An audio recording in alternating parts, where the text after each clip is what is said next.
I find it so curious that there is no commonality about the way people deal with their anger, and yet anger just seems so common in our world today. Take a look at this slide. It appears that so many paths lead us straight back to our anger. It had me wondering, what would Buddha do? Today I will attempt to share 8 Buddha tips and maybe even add a little Jeannie twist. Let's get started.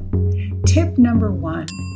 Buddha wants us to understand Samsara. As close as I could get to Samsara's translation today, it would be to tell you earth. Buddha wants us to know that we're all on this earth together, that life is just a series of forever changing experiences. This is why Buddha created the Eightfold Path. It truly was the way, the middle way, to help us to free ourselves from coming back time and time and time again. He believed this would help end suffering here on earth. Buddha called this, by the way, nirvana. Let's move on. Tip number 2 is that Buddha mastered patience. So if you're troubled with anger, I suggest you do the same. He is the enlightened one, right? He understood that impatience was truly one's inability to truly control their emotions, that being angry would never be justified, and that anger could show up and be tricky by maybe even pretending to be our friend. Buddha wanted us to know that anger, in fact, was our enemy. He also wants us to know that anger is one of the 3 poisons in our life. Desire and arrogance are the other 2. Let's move on.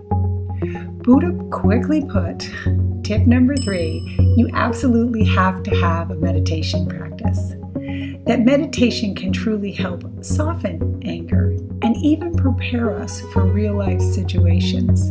But let's face it, Buddha could have meditated all morning, let's say on something as beautiful as love and compassion, and then showed up later that day at the Sangha in a bad mood. Let's move on. Tip number 4, Buddha suggests we do the opposite. You've also heard me say this. The antidote is in the polarity. Buddha says, listen with ears of tolerance. See through eyes of compassion. Speak with language of love.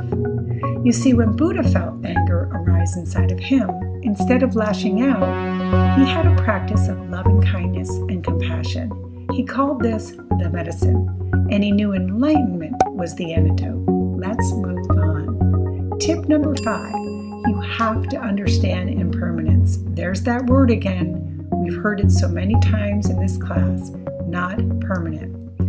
Buddha wants you to know, and you need to know, that every emotion, good, bad, or indifferent, is a situation that is fleeting and forever changing. It doesn't matter what emotion you're feeling, revenge, joy, grief, intolerance, frustration. It is absolutely forever changing. So that leads us to tip number 6. Accept the law of karma. Buddha knew that anger had an adverse effect more on him than it ever would towards anyone else. So next time someone's angry at you, think about what's going on inside of them and send them love and send them light. You see, because karma is a double-edged sword. You can go ahead and be angry at somebody and maybe even, pull out a knife. One side is for your enemy, but guess what? The other side is coming back on you. And just like a story has 2 sides, so does karma. Tip number 7. Anger and fear is not real. We've heard this so many times. It is absolutely an illusion. And it really truly only exists in our mind. He wants us to know that anger isn't even happening. It's an inside job, an emotion or a reaction to a perceived experience taking place. Try to say that 3 times fast. Let's move on. Let me end with my favorite Buddha quotes on anger. Holding on to anger is like holding on to a hot stone with the goal of hurting someone else, and yet you are the one who is getting burned.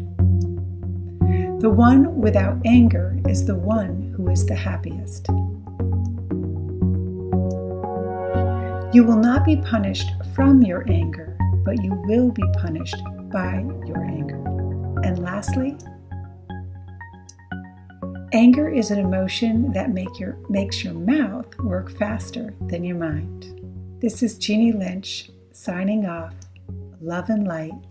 Namaste.